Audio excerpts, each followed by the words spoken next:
دا الله حبیب ما کر غریبی دا نبی کریم صلی الله علیه وسلم ورته فرمایي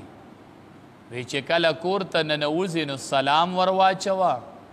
او بیا قل هو الله احد دا صورت تلاوت کوه. ویزا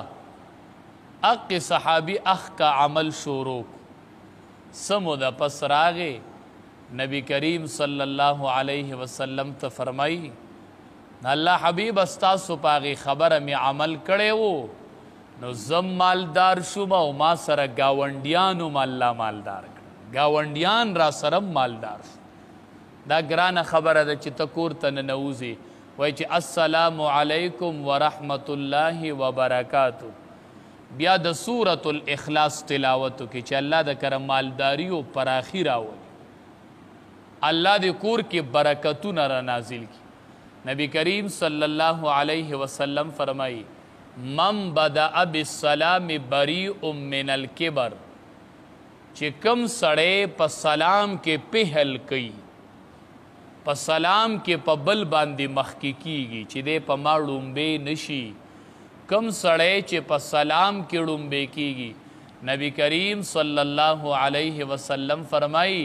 وای دا سړی به الله د تکبر نه بچ کی چې سلام کې وړاندېوالی کې بس دا کوشش کوئ چې دی په سلام کې په ما باندې مخکې نشي او دا د مسلمان په مسلمان حق هم دی او نبی علیہ السلام وفرمایل افشو السلام سلام خور کئی خور سلام خور کئی السلام علیکم ورحمت اللہ وبرکاتہ چا باندې تیر شوی السلام علیکم ورحمت اللہ وبرکاتہ منگا وایو لاړی او رالی او خچاری او پخیر آلی نا السلام علیکم ورحمت اللہ وبرکاتہ ام دے دا اللہ نم واغستو ام دی ذکر وکو ام دی بندت دعا وکړه څومره قیمتي خبره او چې کور ته ننوتې او سلام دی ورواچو نو شیطان وی د شپې ځای راله ورک او وی چې کله دا بنده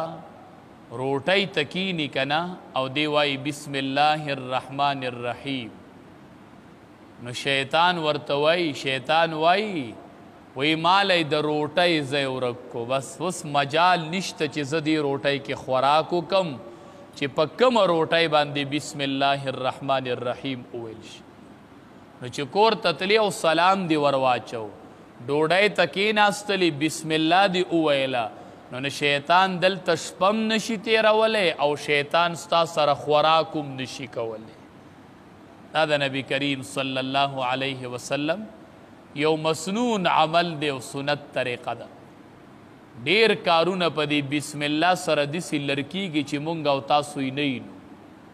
هغه په بسم الله سره دفع کیږي لکه حدیث مبارک کې راځي رسول الله صلی الله علیه وسلم ډوډۍ ته ناستو صحابه ورسره هم ناستې دي کې یو بانډچي راغی ډوډۍ یې خوړله چې ډوډۍ خوړله نو بسم الله یې ونوي او ډوډۍ ته ونښت نو یو څو نوڼو کې هغه ډوډۍ ختمه کړه نو نبی کریم صلی الله علیه وسلم وفرمایل وی که د بسم الله ویلی وی او بیا یې ډوډۍ شروع کړی وی نو دا ډوډۍ به مونږ ټولو ته پوره شوې وه خو د بسم الله ونه وي ځکه دې ډوډۍ نه برکت اوچت شو نن چې رزق کې برکت نشته دی هر سړی وایي مولي صاحب تروړه زر ختمیږي او سالن زر ختمیږي ته چې کینی نو ته بسم الله نه وایي دی کې شیطان خوراک کوي دی کې د شیطان برخه ده ته چې کور ته ننوځې سلام نه ورچوي نو شیطان د کره شپه تیروي شیطان د کره شپه تیروي او ډوډۍ کې د کرم شیطان د کره ډوډۍ کې کار کوي نو برکت په د کوم ځای نه پیدا شي. د نبی کریم صلی الله علیه وسلم یو سنت عمل دا دی چې څه کاروم کوئ اهم کار قیمتي کار نو هغې باندې وایي بسم الله الرحمن الرحیم دې کار کې به بیا برکت دې کار کې به ډېر خیرونه وي لکه کور راوځي بسم الله الرحمن الرحیم گاډې سټارټئ بسم الله الرحمن الرحیم